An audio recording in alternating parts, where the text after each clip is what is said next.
morning friends and welcome to the pre-market view. US markets were positive and were up anywhere from 0.28 to almost about 0.5 odd percent. European markets were flat to marginally positive, and when we look at the Asian markets today morning, we have a mixed picture. The Nikkei is down about 1.16% last time when we checked, and both Hang Seng and Shanghai are up about 0.5%. On Friday we had a down day for our own markets, particularly on the back of a weak set of numbers announced by Axis Bank and a couple of other PSU banks. And in terms of flows also, the day was a bit muted as both FIIs and DIIs were sellers in the cash market. However, the absolute numbers that we look at were not that significant. So the FIIs were sellers to the tune of about 26 odd crore and the DIIs were sellers to the tune of about 175 crore. However, in the index futures, the FIIs were buyers to the tune of about 436 odd crore. Now that Mr. Donald Trump has taken up the presidency and the kind of statements which are coming out from US, there could be some kind of a negative reaction for the IT and the pharma pack.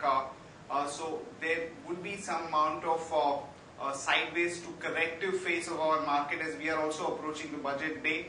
And for the F&O side, we will have an expiry on Thursday. So there is going to be some amount of correction in our market, at least for the next few days. On that note, let me invite our F&O expert to take you through important F&O cues and ideas that we can have from the derivative side. Good morning friends, welcome to Derivative Morning View. Despite mixed cues from the international markets, Nifty opened gap down on Friday morning. We saw a sideways momentum and Nifty tried to scale back to positive territory, but it failed, seeing stocks selling across the sectors like banking, metal and reality.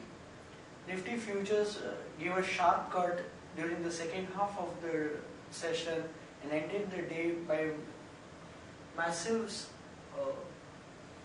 losses by around 1% at 8362 levels.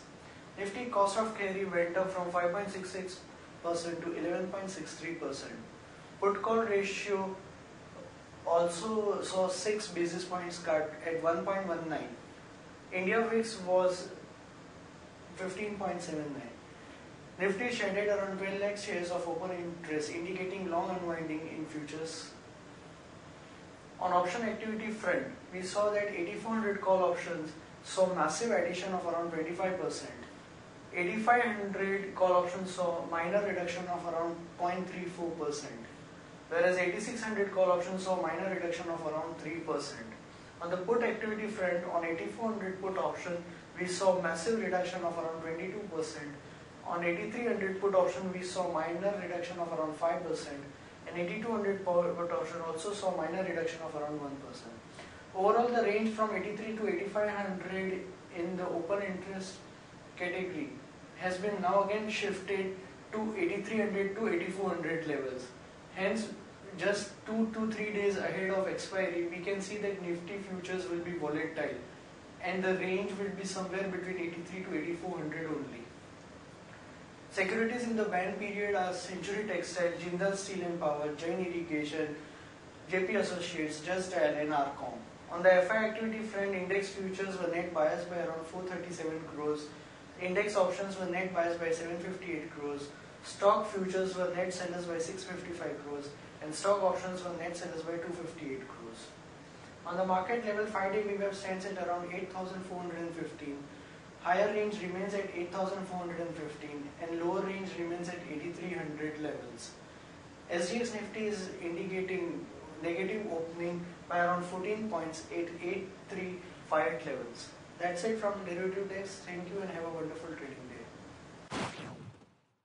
Friends, let me take you through Sharekhan pre-market action, starting with the long idea on Kalpataru Power, as the company has bagged orders worth about 825 crore, which includes jobs worth 440 crore for various transmission line and substation projects and 2 pipeline projects from IOC and GAIL for about 277 crore and 1 order also from the railway. So one can go long on Kalpataru Power with a stop loss of 260, target of 273 to about 278. Dilip Buildcon also has got a letter of award from the Northern Coalfields for project worth about 1670 crore. Given the market cap and the order book of the company, this looks to be a significant order, so one can go long on that one with a stop loss of 231, target 243 to 247. In other news and updates, Donald Trump's tough talk further rattles world capitals on day one, and as he takes over as the US president, efforts to make H-1B visa more restrictive are gathering pace, and that could have some kind of repercussions for Indian IT majors. So watch out for some negative reaction for Infosys, TCS, HCL Tech, Wipro, etc. Bank employees threaten nationwide strike on Feb 7, demanding solution to the demonetization problems and recovery of bad loans. CPSC ETF has got bids worth about 12,000 crore. MEL infrastructure wins 6-lane Udaipur bypass project.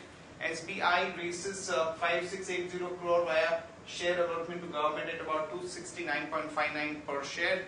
And Fairfax may sell 25% of ICICI Lombard.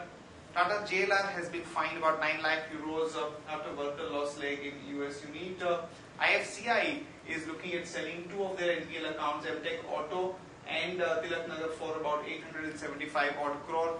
Build Paper parent is in talks to raise about 400 crore. Deep Industries receives LOA from King India for a contract worth about 36.72 crore. BSE IPO opens up today. The price band is about 805 to about 806. The government invites bids from advisors for selling 26% in BEML. The announcement was already made and finally they have invited bids, so watch out for some positive reaction on BEML stock. Rallies India consolidated PAT came in about 25.4 crore versus 18.8. India Bull Housing also reported good set of numbers. The PAT came in at about 751 crore versus 602 crore. So almost about 25% kind of a growth. RBL Bank, again, extremely good set of numbers. PAT came in at about 129 crore versus 81 crore. Ultratech, extremely good set of numbers. Net profit was up about 4.76% at about 594 crore. And United Spirits also profit quadruples to about 148 crore versus 37 crore. Other companies which announced numbers, JK Paper, the net profit was about 35.9 crore versus 13.1. Navin Fluoro, net profit was up 52.6% versus at 20.6 versus about 13.5. Force Motors, net profit has gone down 15%. Amara Raja Batteries, net profit falls 18%. Particularly, there was some pressure on the margins for Amara Raja. Persistent System, PAT grew almost about 11.4% to 82 crore. Here is a list of companies which will be announcing numbers. The long list: Asian Paints, GIC Housing, HUL, Idea, Bharti, Karnataka Bank, so on and so forth. And list of stocks with positive and negative bias. Stocks with positive bias are Asian Paint, Bharti and CSE. Stocks with negative bias are HDFC, IDFC and BEL. And the advisory picks that we like for investment at this point of time are Suwin Life, Bajaj Holding, NBCC, Triveni Turbine and HDFC Bank. That's it from all of us, friends. Have a good trading session and see you tomorrow at the same time.